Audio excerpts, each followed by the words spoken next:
is no purport to this verse.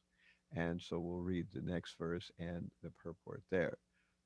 Karushan manavad Karushan manvanad asan Karusha ksatra jataya uttara parta goparo goptaro brahmanya dharma vatsalaha Ka- Karushan manavad asan Karusha ksatra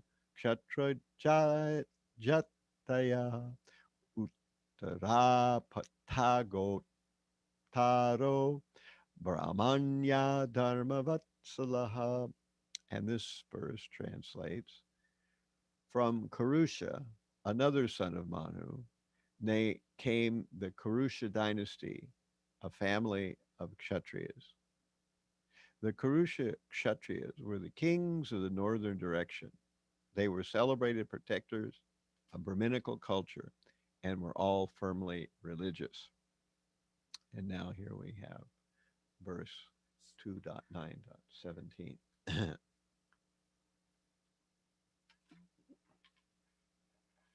Dristad darsham abut Dristad darsham abut kshatram brahma bhuyam gatam kshitau nrigasya vamsha sumatir bhut yadjotis tatovasuhu drustad darsha drustad darstam abhut kshatrang brahma bhuyam gatam kshitau Nrigasya Vangsha Sumatir Bhuta Jyotis Tato Vasuhu. And translation here is from the son of Manu named Drishta came Kshatriya caste called Darshta, whose members achieved the position of Brahmanas in this world. Then from the sons of Manu named Nriga came Sumati. From Sumati came Bhuta Jyoti, and from Bhuta Jyoti came Vasu. Now we have a purport here. Purport by Srila Prabhupada. Here it is said, Kshatram Brahma Bhuyam Gatam Kshitau. Although the Darshtas belonged to the Kshatriya caste, they were able to convert themselves into Brahmanas. This gives clear evidence supporting the following statement by Narada. And this is from the seventh canto, 11th chapter, 35th verse of Srimad-Bhagavatam. Yasya yal yakshanam proktam pungsho varna bivyakjakam yad avyatrapi drishyeta tadtenaiva vinirdishet, which translates, if the qualities of one group are found in men of another, those men should be recognized by their qualities, by their symptoms, and not by the caste of the family in which they were born. Birth is not at all important. It is one's qualities that are stressed in all Vedic literature. So this is very interesting and important verse. Drishtadarstam abut kshatram brahma bhuyam gatam kshitau nrigasya vangsha sumatir bhuta jyotis tato vasuhu. From the son of Manu came Drishta, rather from the son of Manu named Drishta came a Kshatriya caste called Darshta, whose members achieved the position of Brahmanas in this world. Then, from the son of Manu came Nriga. From the son of Manu named Nriga came Sumati. From Sumati came Bhuta Jyoti, and from Bhuta Jyoti came Vasu. Uh, Now we have a listing here of various Manus and their Manu and his various descendants. As we maybe, I don't know if you all did or not, discussed in the first chapter of this verse, of this canto, we discussed this idea that there was Satyavrata, who was a king, and he found this fish, and this fish grew and grew. This fish was actually the Supreme Personality of Godhead. And there would be an inundation, and he would become the next Manu. So from Brahma, we have Marichi. From Marichi, we have Kasyap. From Kasyap, we have Vivaswan. And Vivaswan is the father of Shraddhadev. And Shraddhadev is also sometimes called Vivaswata Manu, the same person. And this uh, Vivaswata Manu or Satyavrata are all the same person. And then we find that um, there was the desire to have a son, but actually winds up being a girl instead. And then by the prayers of Vishishta, this daughter becomes a son, King Sudyumna. And then from that point onward, we go into this next chapter, chapter 2. And then we discuss further descendants in the dynasty of Manu. So, what's interesting here is that we're learning that this Drishta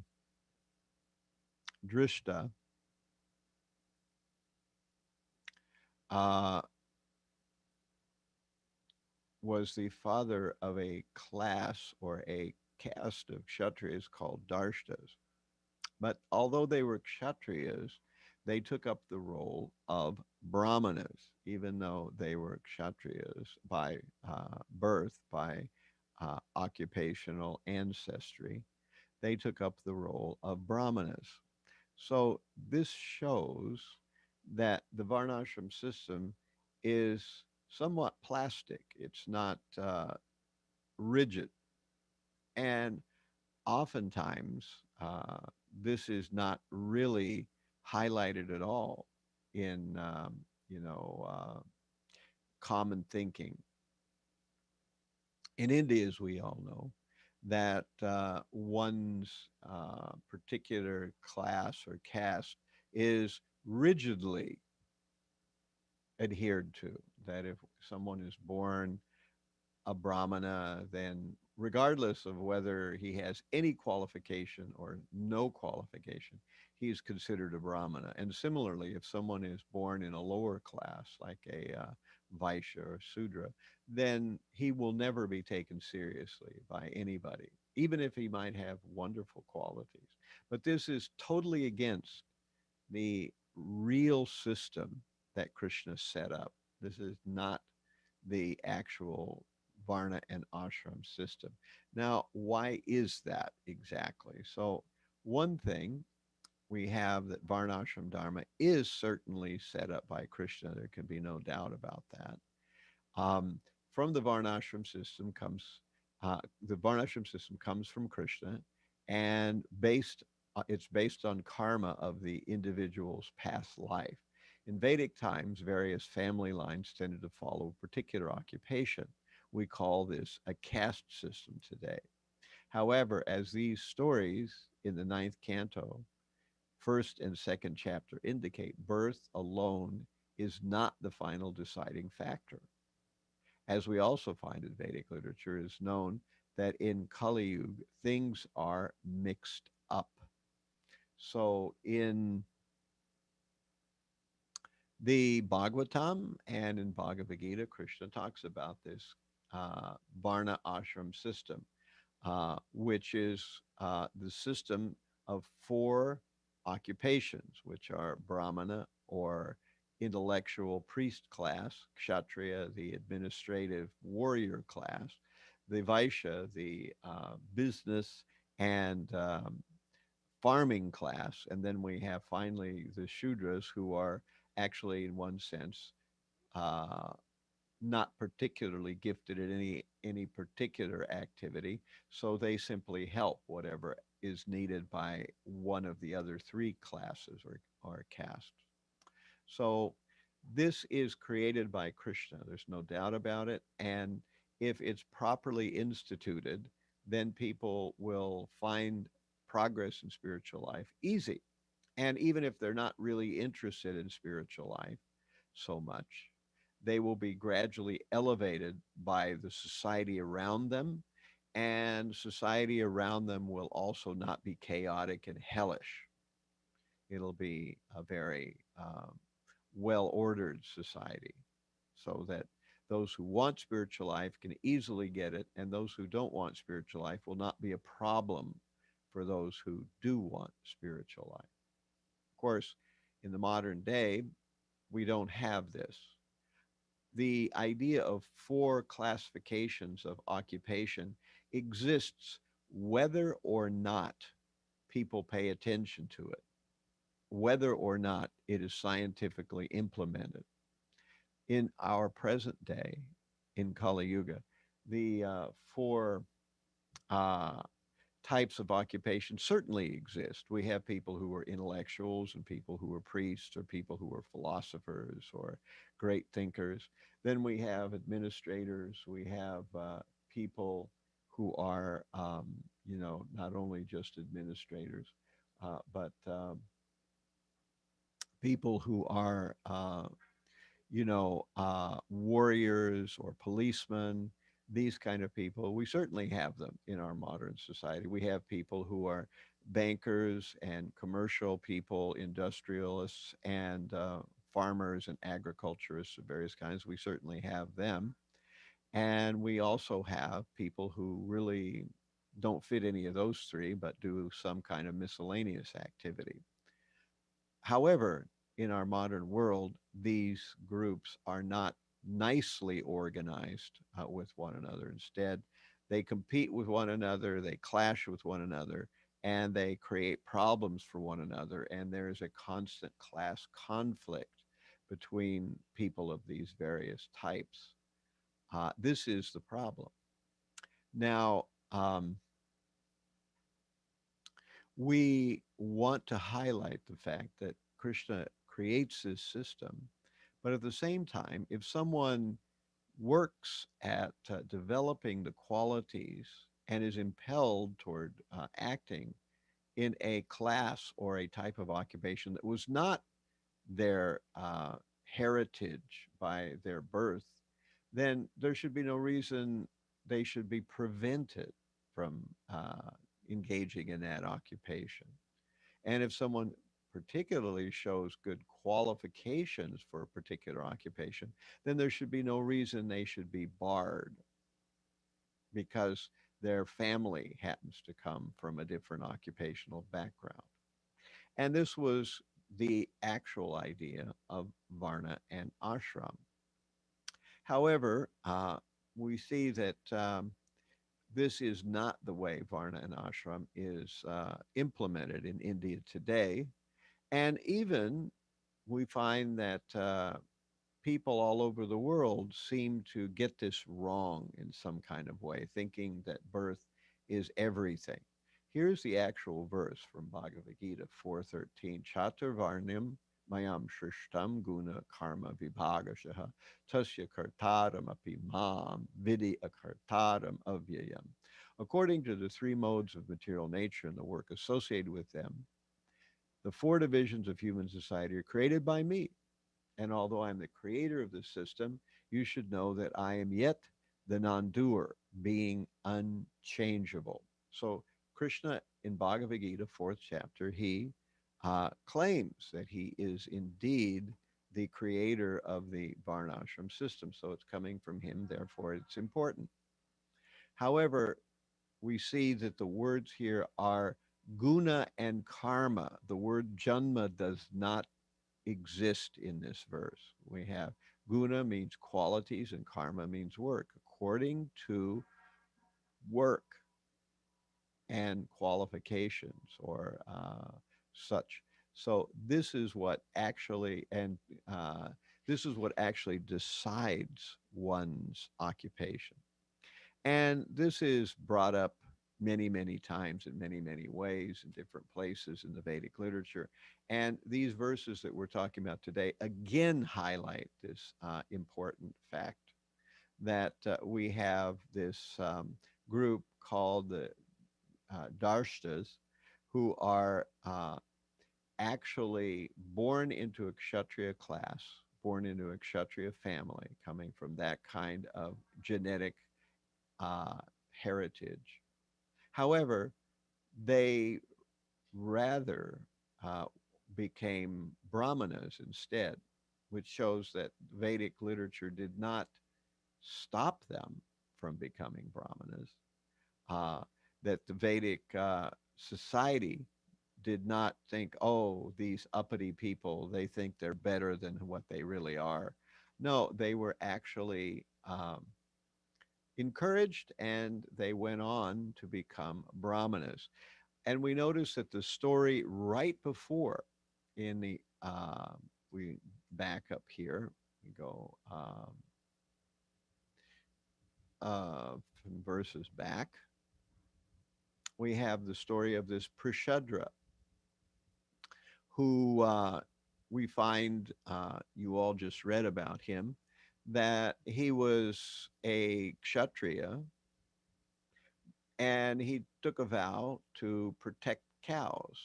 However, it happened that Prashadra was watching over the cows and a tiger came.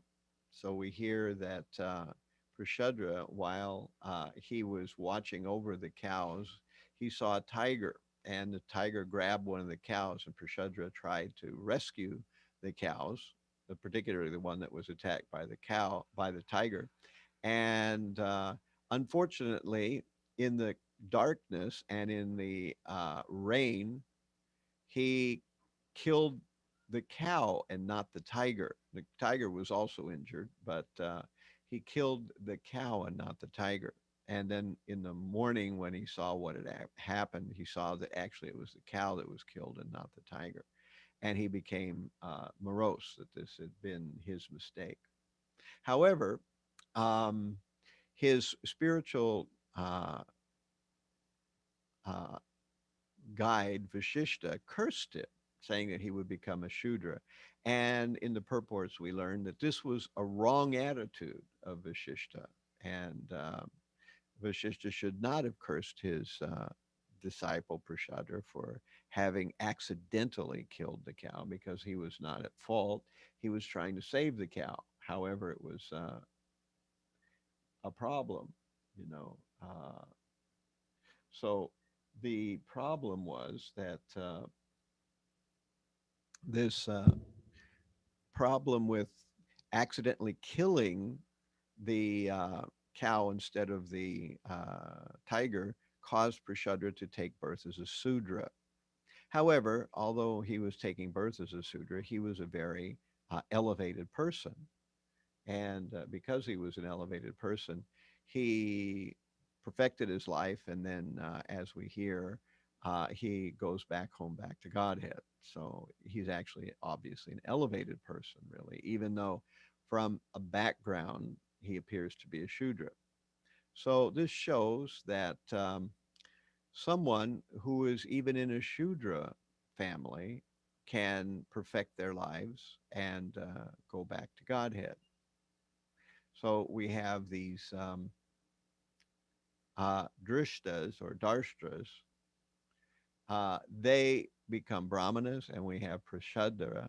He, uh, uh, although he becomes cursed to become a shudra, he goes back to Godhead. So, as Lord Chaitanya mentions, when he's talking, he says that varnashram is external, eho bahya, that the Varnashram system is a good system and it's a system for organizing society. But when we talk about devotees, we see that the Varnashram system is not so important as we see here. this verse says that if the qualities of one group are found in men of another, those men should be recognized by their qualities, by their symptoms, and not by the caste of the family in which they were born. Birth is not at all important. So, if we look at this verse I went to this verse, yes, yal yakshanam proktam pumsham varna bhyavanjakam yad anyatrapi drishyeta tatenaiva vinir dishet. We find that Prabhupada is describing the fact that uh, devotees are, in one sense, beyond the varnashram system. They may still act within it, but they are not forced to adopt the stereotypes or the particular activities of a particular varna or ashram. And why is that?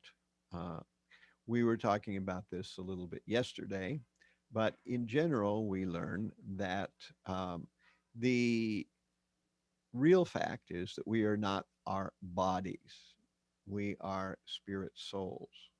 And that means, according to Krishna consciousness, if we are performing devotional service, we will eventually be free from our material designations. We have something called, uh, what's the name for it again?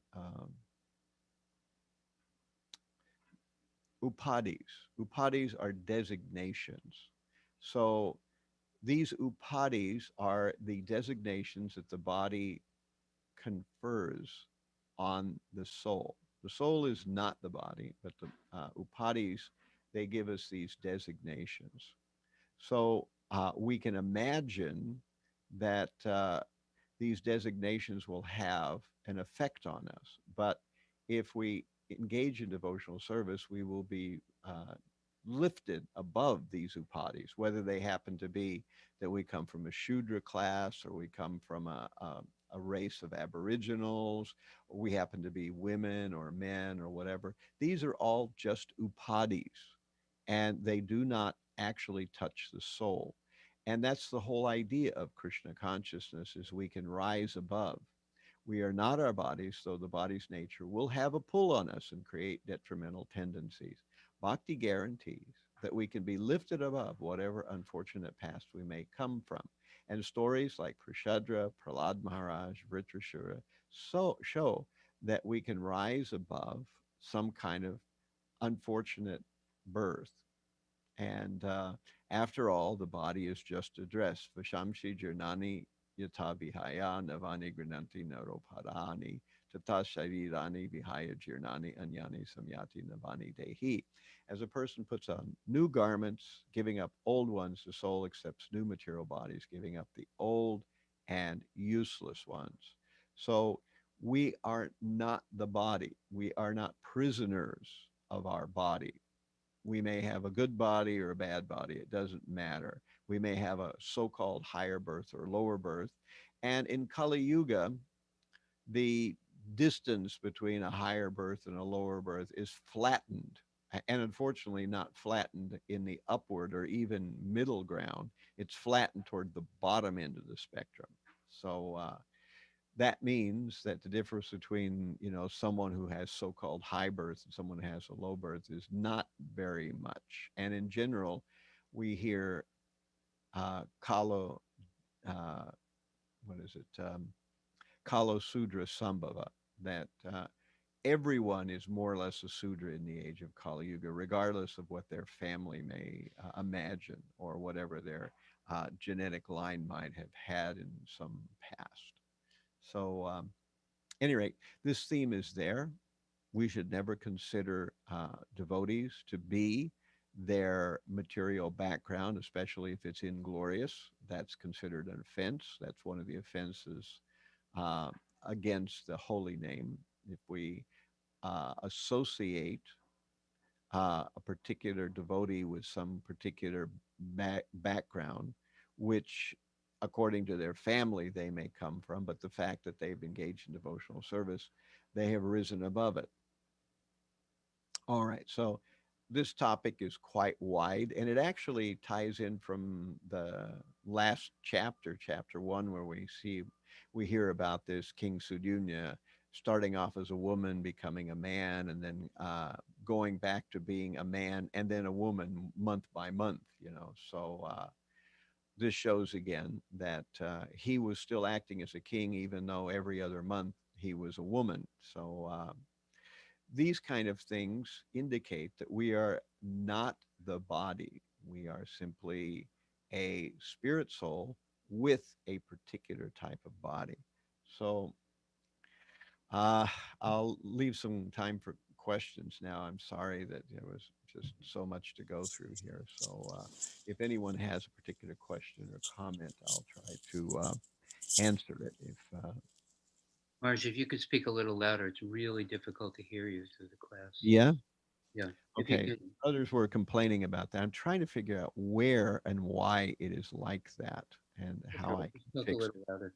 We had a question that people have been asking for the last few days. it. Uh-huh. Prabhupada was saying half of his mission is to establish Varnashram Dharma, and it's not done yet. Right. How will this be done? That's what people have been asking. There have been a few different answers. That's one of the kind of as they say $64 million question or something like that. Um, yeah, Varnashram, the concept means different things to different people. And from my understanding, Varnashram is for those mostly who are not that interested in spiritual life yet.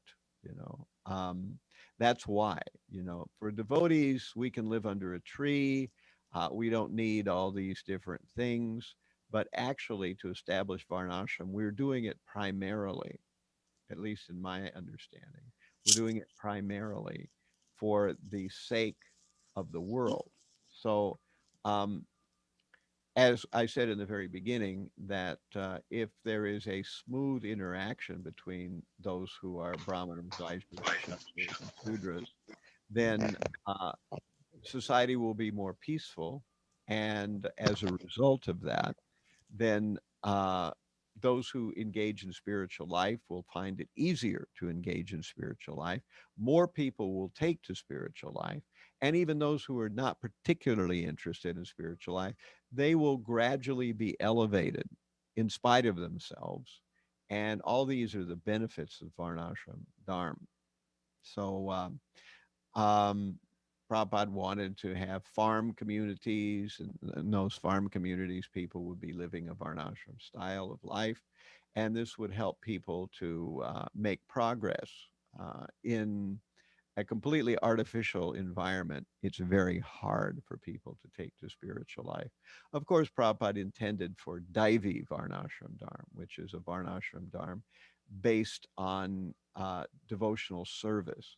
So the core of society, the devotees, would be those people who would demonstrate actual Krishna consciousness. And they would set up an order around them with people who maybe weren't that dedicated to true spiritual activity. In chapter 12 of the Bhagavad Gita, we have these different circles, where we find there are some who are automatically already attached to Krishna, and then we have those around them who are engaging in the activities of bhakti yoga. In this way, they are becoming purified to the stage where they're spontaneously attracted to Krishna. And then around them is the third circle of those who are acting in a way that they are serving Krishna, although they do not fully embrace the process of Krishna consciousness the way that a devotee should practice, but they are serving Krishna. So this is where I think Varnashram fits in this third circle primarily. Um, so if the four orders, or rather the four occupations, interact with each other smoothly, that will create a stable society. And for those who are not really ready for chanting 16 rounds and engaging in devotional service in the full way, following all regular principles, those people can be involved in a varnashram system that will help to gradually elevate them. And in general, the varnashram system is there. But sometimes, unfortunately, in our movement, people use the varnashram system as a pretext to try to turn the clock back to 3000 BC, which is not practical. And we see that this was not what Prabhupada even did. That when Prabhupada came to the West, he could have set up a society where, basically only the men lived in the temple and basically only men did everything and the women only did various household chores. Prabhupada could have set it up. And to some extent, that's kind of the flow of ancient traditional Varnashram. But he didn't do it that way. Instead, he had women living in the temple, and essentially, Bhagavatam class and everything else was coeducational. That's Prabhupada's, system. He set it up that way. So we cannot go back to the Varnashram of 3000 BC. And Prabhupada didn't set up an organization like that. However, we understand that Varnashram has its plus points, and there are certain aspects of it we can implement. And as we engage in the practice of trying to implement Varnashram Dharma, we will have to wrestle our way through all these. Should we adopt this or not? How much? How little? Where, when, under what circumstances not. This will be the future of establishing Varnashram Dharma. At least that's how I would characterize. Any other quick questions before we run out of time here?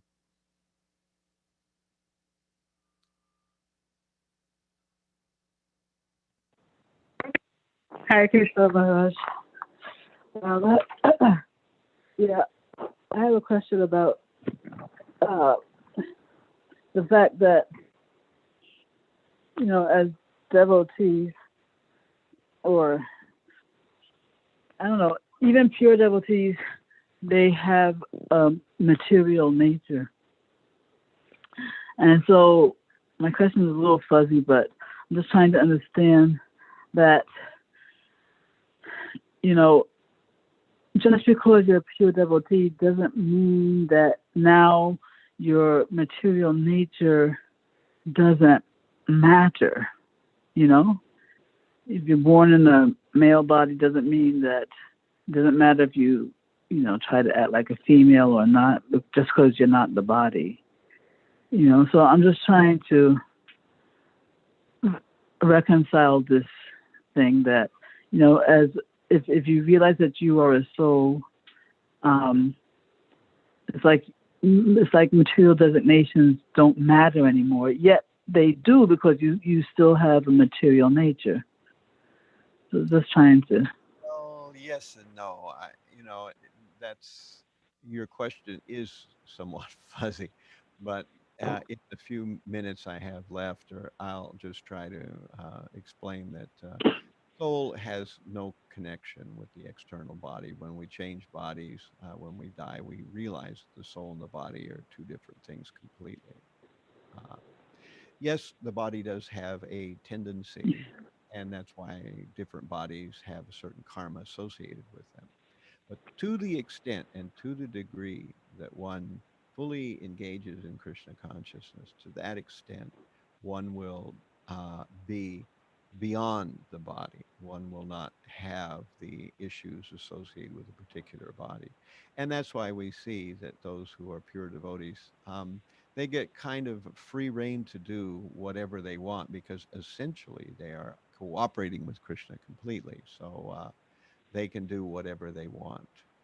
And sometimes they act in normal ways, and sometimes we have avadhuts who act in very strange ways, but they never cause suffering to others, and they do not engage in sinful activities. So that's something I could say about it really quickly.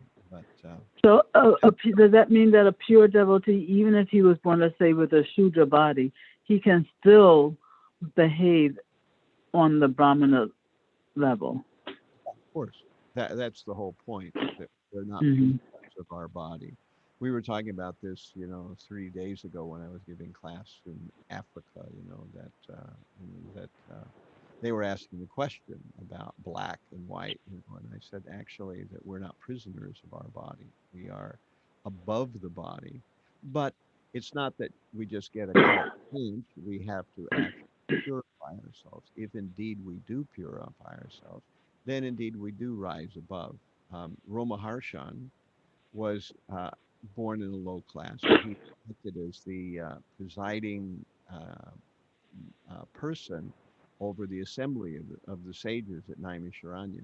But then when he disrespected Balaram, then his past bad birth was immediately remembered again. So it's not a whitewash, it's not a carte blanche, but if a person engages in devotional service, essentially they will lose those detrimental aspects, those upadis of their previous bad birth. So I better cap it off here because I'll start to create problems for our managers here for the Bhakti Center. So thank you all very much for your kind attention. And I really appreciate this opportunity to be able to speak with you this Monday morning. So sorry about blowing it last Monday because I got the wrong time. My clock wasn't set to the new daylight savings time. Okay, so Hare Krishna. Hare Hare. Thank you so much, Manas. Thank you for your association. Very grateful you could again take up time this week. Thank you so much for coming and sharing your wisdom. His Holiness Chandra Sekhara Swami Maharaj ki jai. Jai.